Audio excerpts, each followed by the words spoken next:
Эзелтен эл башкарган эрендердин акылына акыл кошуп, алган эмес айрым учурларда журт башкарган кыргыздын кыйын кыздары көп болгон.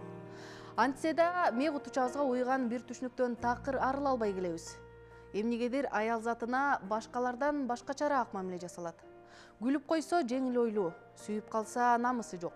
Пикирин айтса кыйын болуп кеткенби? А бирок кыйратып бир иш жасаса эркек деп мактап коебуз. Мындай мамилеге аял заты өзүбүз да көнүп бүткөнбүз.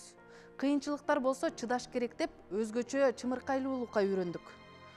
Жакындарына кам көрүп, уул кыздарын тарбиялап, ал менен катар үй бүлөсүн да тартып, үй оокатын да жасап, карьерага да жетишип келет.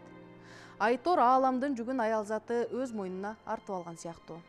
Аял затына болгон мамиле мындай тең укуктуу эмес, мындай тең гармонияда эмес, мындай үстүн башкаруу же болбосо үйдөдөн мамиле болуп аткандай да. Анан албетте бул нерсени айтсам көп эркектер кабыл албашы мүмкүн, бирок чындыгында эле бизде ушул зордук зомбулукта эле бардык нерсе ошондон келип чыгып атат да. Себеп эркекке басымдуу бөлүккө ошол өздөрү мындай менчикчил деп коебуз да, бул эми собственник деп, өзүнө бардык нерсени таңгылоо, өзү эле биз дегенге. Бул эми тарбиядан келаткан нерсе да, анткени кичинекей кезден деле кыздын барар жери күйөө деп анан балдарга сен менин мындай ордун басарымсың, сен биздин тукумдулайсың деген нерсе менен баягы ага теңелбес кыз деп коет, сен эркексиң, сен деген кыйынсың деп баягы басымдуу бөлүкчү. Бизде ушундай болуп калды да, балалыктан калыптанып калган нерсе бар. Анан ошол азыркы мамиленин бир өзү бул ошол мындай десем көбүрөөк убакыттарда мисалы басымдуулуу кыздарга болуп келатат да. Бул эми эркектен эле эмес, бул ата эне ападан деле болуп келатат да. Себеп калыптанып калган стереотип ушундай да.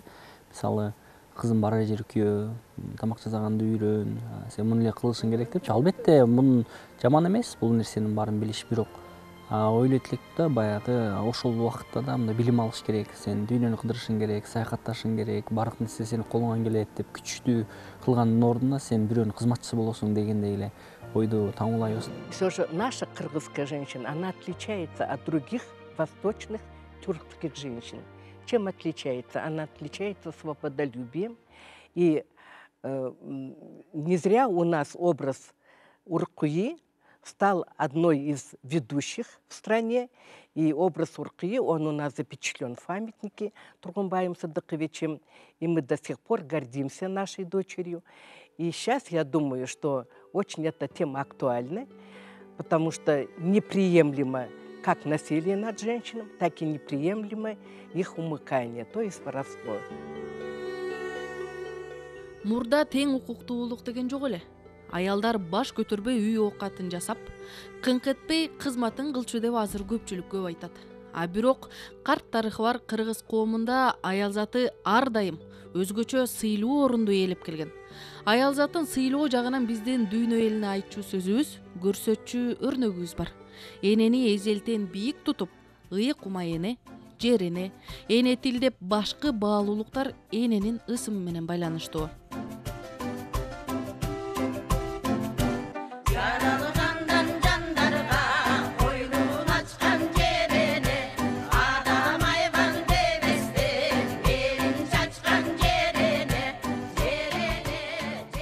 Издревле чтили и уважали женщин. Женщина – источник жизни.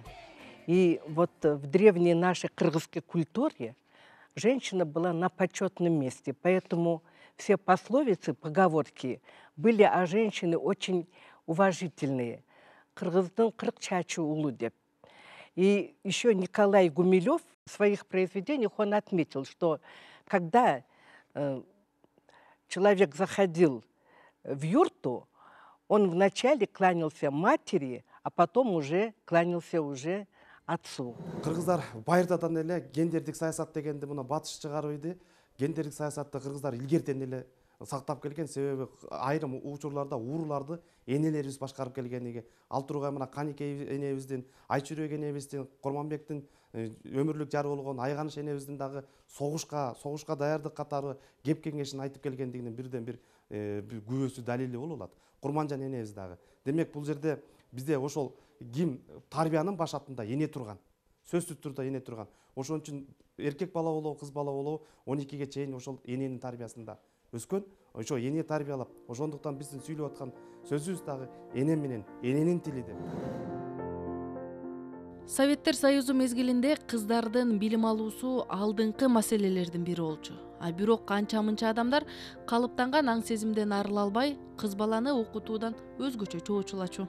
Азыркы Тарас шаары кезде ойлойт экен, ошол жерге чоң атам мугалим болуп барып, атам окуп орус түзем мектебинде. Анан эжем бир жылча ошол жерде нулевой класста окуганбы, иши кылып окуп калыптыр.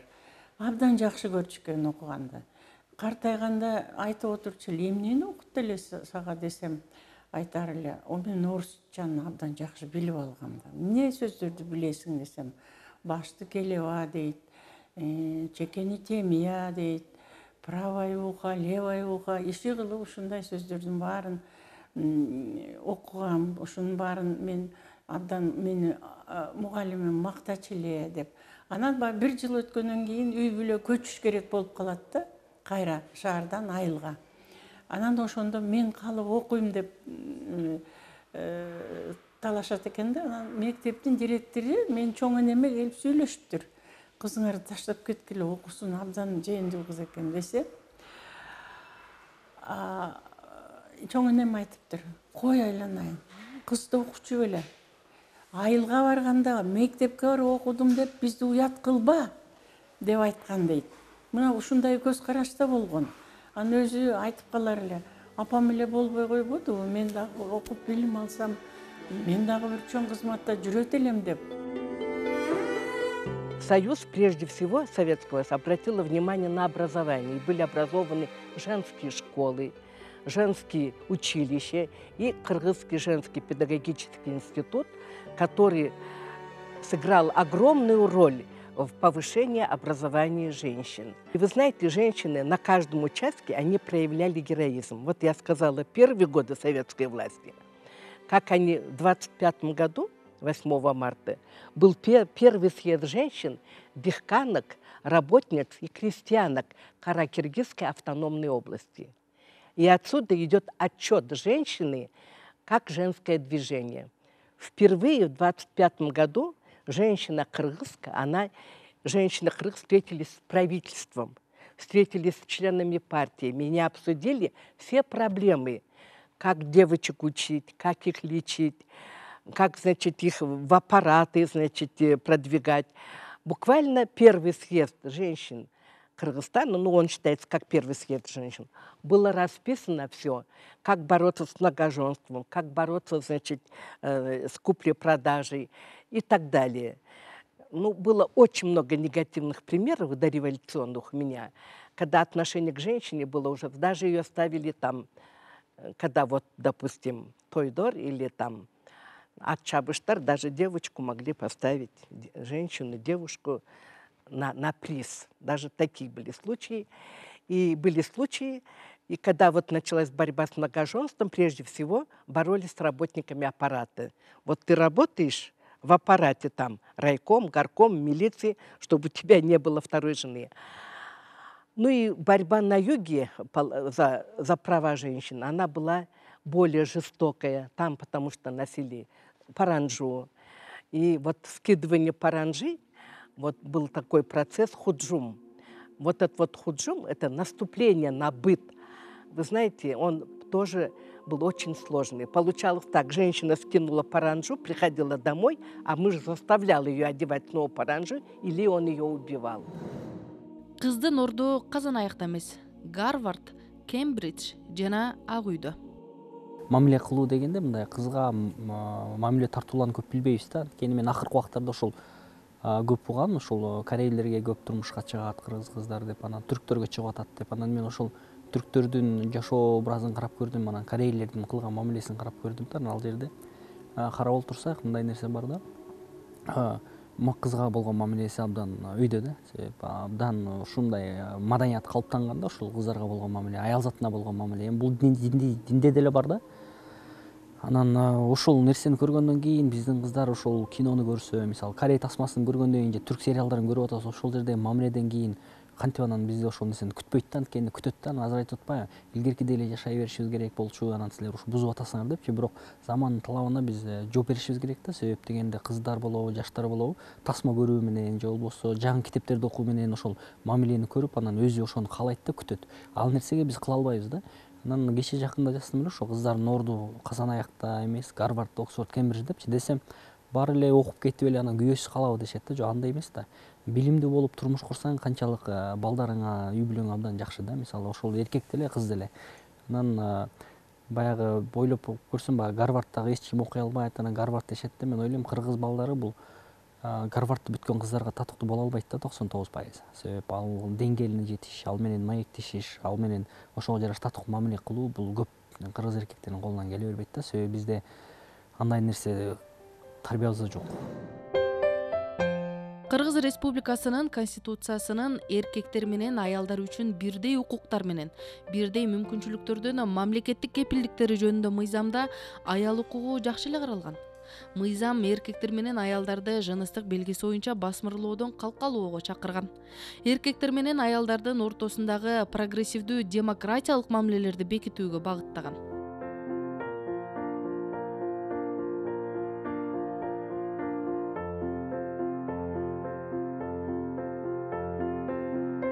Аялдын укуктары боюнча эч буга чейин ойлонгон эмесмин, чынындачы. Бул боюнча качандан баштап ойлондум.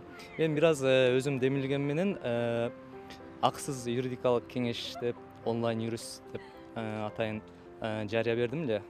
Ошолдо мен ойлогон болчумун да, бул жарыянын адамдар бир башка бир маселелер менен кайрылса керек эле деген ойду жарыяласам, эң көп бир ошол кайрылгандардын 90% аялдар кайрылышты да. Алардын маселеси ошо үй бүлөлүк маселе. Ошондо анан мен ойлоно баштадым, бул аялдын укугу мыйзам чегинде кайсыл жерден корголбой калган. Ойлонуп көрсөк, бул аял киши ажырашкандан кийин анын баласы ким менен калат? Ошол маселелер так чечилбей калган bizde. Bizde мыйзамда көрсөтүлгөн, эгерде баланы карай турган жайы бар болсо, кирешеси бар болсо, бала ошол тарапта калат депчи. Эми бул жерде так эле көрсөтүлүп турбайбы, эркек киши менен калат депчи. Эми бул жерде да аялдын укуктары көрсөтүлбөй калган. Анан мен дайым бир маселени көтөрүп келем да, аялдын укугун коргош үчүн эң бир негизги нерсе бул нике келишими. Нике келишимин биз бүгүнкү күндө коомго жая ала турган болсок, ошондо гана аялдын укуктары эркектин укугу менен тең барабар корголмок деп айтат элем да. Нике келишими биздин мыйзамдарда көрсөтүлгөн, бирок бир кемчилик менен көрсөтүлгөн да. Нике келишими качан ЗАГС, башка айтканда нике күбөлүгүн алган күндөн кийин гана күчүнө кирет деп көрсөтүлөт да. Бүгүнкү күндө биздин коомубузда нике күбөлүгүн албай эле жашап аткан аялдар толтура. Алардын укуктары кандай корголот, кандай мыйзамдар менен корголуп жөнгө салынат, бул боюнча эч бир нерседе көрсөтүлгөн эмес. Нике келишимине келсек, нике келишими бүгүнкү биздин коомубузда мыйзамда жазылганы менен коомубузда эч ким колдонбойт да.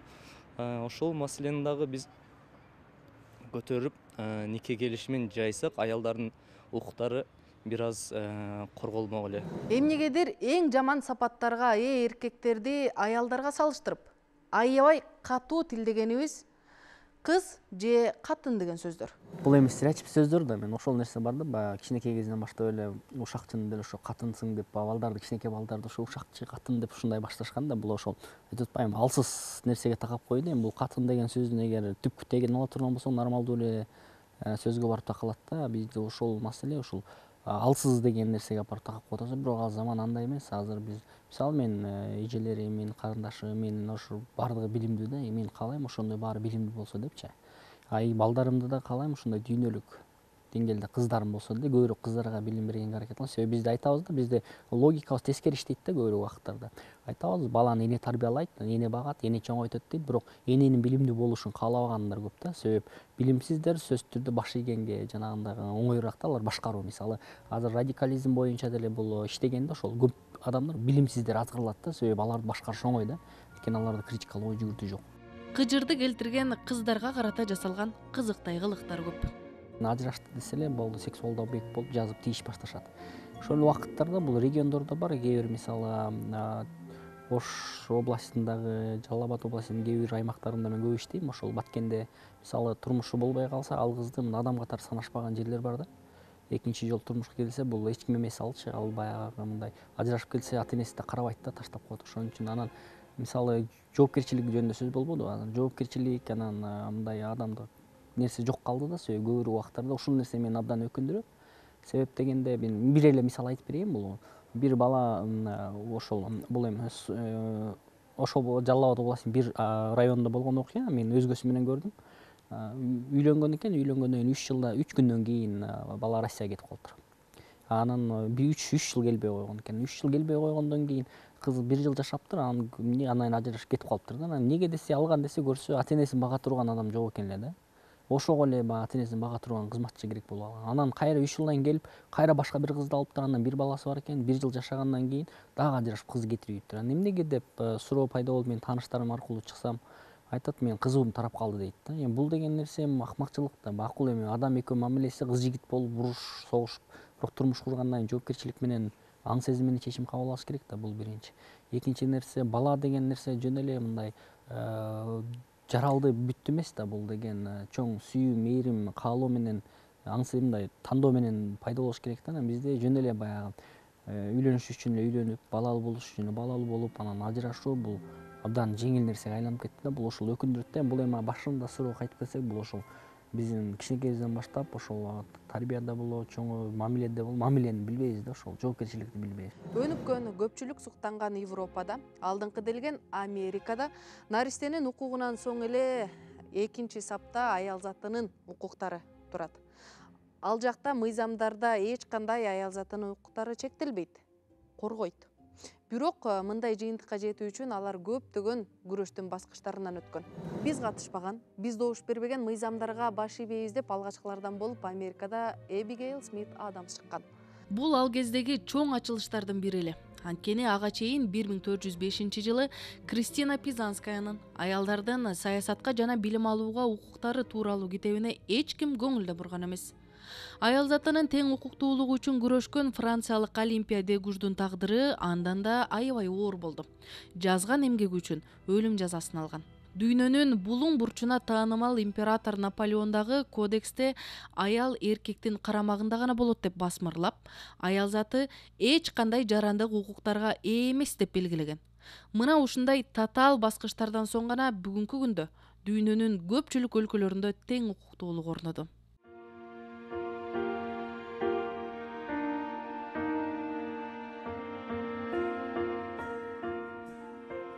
Жолдор татаал, өмүрдө эне баскан, көдөндөгү көзүмдү энем ачкан. Кара түнгө айланып энем жокто, каралбаган үйдөймүн желе баскан. Байкоо салсам, өзүмдү терең карап, мен чырпыкмын, балпайган энем дарак. Октоп келсе мылтыгын ажал бир күн, ойлонбостон мен үчүн энем барат. Аял деген бул мээримдүү, кайрымдуу, берекелүү. Эми аял бул эне да. Эне деген балдарды тарбиялайт. Алардын келечегине кам көрөт. Ошо келечеги мынакей, мен жетим өсүп калдым да. Ошон үчүн мага эне деген өзгөчө баалуу болор эле да. Апа деген сөз мен үчүн өзгөчө баалуу болчу. Тартиби жок уулдарын кошо жандап, эне жүрөт чечилбес түйүндө да, таяк менен үмүттү кошо кармап, эне жашайт карлар үйүндө да. Азыр тилекке каршы апасын, аялын таштап кетүү көнүмүш адатка айланган сыяктуу. 4-5 баласы менен таштап кетип Россияга башка аял алып алгандар абдан көп да. Мен аларды санап аттардан бери айтып бере алам да. Бирок анын баары жеке адамдын шегине келтиргим келбейт. Бирок баягы ушунун баарын ичиңде баягы бышырасың, көрөсүң, ичиңде кайнайт, анан ошонун негизинде анан сен жазасың да. Анан аны жазсам баары жаман көрөт. Маселен бир эле мисал айтайын. Фейсбукта мен досторум ошо кайрымдуулук менен алектенет. Анан адамдардын дайым списогун берип, тизмесин берем да, ошол кайрымдуулукка муктаж. Анан срочно батыра тезирээк керек болуп калды деп айтышты. Анан макул деп Facebook менен Instagramга жазсам, бир 20 бүйнөттүн ичинде бир 20 ашык адам жазды да. Анын ичинен 12-сү ошол күйөөсү таштап кеткен аялдар экен да. Анан баары мукташ да. Анан мен абдан өкүндө макул дейм да. Мисалы ошолордун 50% аялдан күнөө кеткендир, бирок 50%-ында эркектердин күнөөсү бар да депчи мисалычы. Анан баягы бизде бир нерсе болсо эле ошол үй бүлөнү кармап кала турчу бул аял, анан ажырашса деле ошо аял жаман үчүн ажырашты да. Анан ошол жаман болбосо ошо аял унчукпай эле койсо, токмок жесе деле биз жашап жүрбөйбүзбү деп.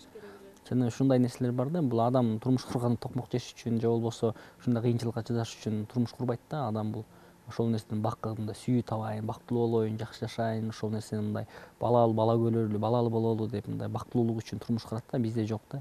Эмне үчүн эркек киши үй бүлөлүк маселе менен кайрылбайт дейм да. Эмне үчүн аял кайрылышы керек? Же үй бүлөлүк маселе эркек үчүн маселе эмес, аял үчүн маселеби? Маселени ошол жеринен чечиш керек болуп атат да. Алиментти мыйзам боюнча көрсөтүлгөн. Ал жерде мыйзамда атасы, энеси деп бөлүп көрсөтүлбөйт. Бала ким менен калса, экинчи тараптан алимент өндүрүлөт деп көрсөтүлөт да. Бүгүнкү күндө биздин баатырларыбыз, эркектерибиз балдарды аялдарга таштап, аялдарды үй жайсыз же болбосо каражатсыз көчөгө чыгарып коюп, аларды же алимент менен камсыздабай, алимент төлөөдөн ар кандай жолдор менен качып, бүгүнкү күндө аялдар үчүн бала багуу дагы бир чоң маселе болуп чыгарылат. Жакшы ойлор заматта тебеленип, колум барбайт кээ кезде жазаарга да, оокат сатып турмушту тегеренип, эне жүрөткүнүмдү базарда да.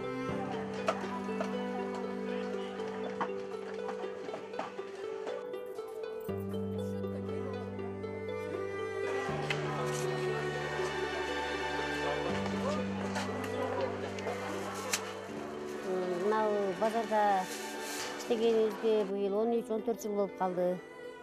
Көптөн бери иштейбиз, соода кылып, бала чаканы ушул жерден багып, ушул жерден бутуна тургузуп, ысык суукка карабай, кышты кыш дебей иштейбиз, жазды эми жайындасыго тиги иштесе болот, кышындасы да кыйынчылыктарга чыдап иштейбиз. Ушул бала бакыраны чоңойтуп, аракет кылып, чарчап каласың, бирок бир нече бир эс алып, кайра эс алганын эртеси күнү кичине өзүңдү жакшы сезип каласың. Ошол энергия кичине үйдө эс алып, эме болган бир нече бир жумага жетет. Илгиркидей союз мезгилинде болсо, ар бирибиздин өзүнүн эмебизге жараша иштемекпиз да. Азыр эми анан келип эле азыр базар экономикасы болуп эле баарыбыз базарга өтүп кетпедикпи?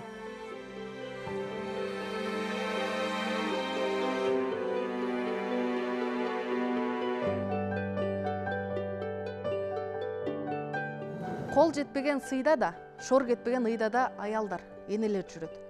Кийинки берүүлөрдө дүйнөнү дүңгүрөткөн тарыхтагы таасирлүү айымдар бүгүнкү күндөгү кыргыздын кыйын кыздары менен тааныштырабыз.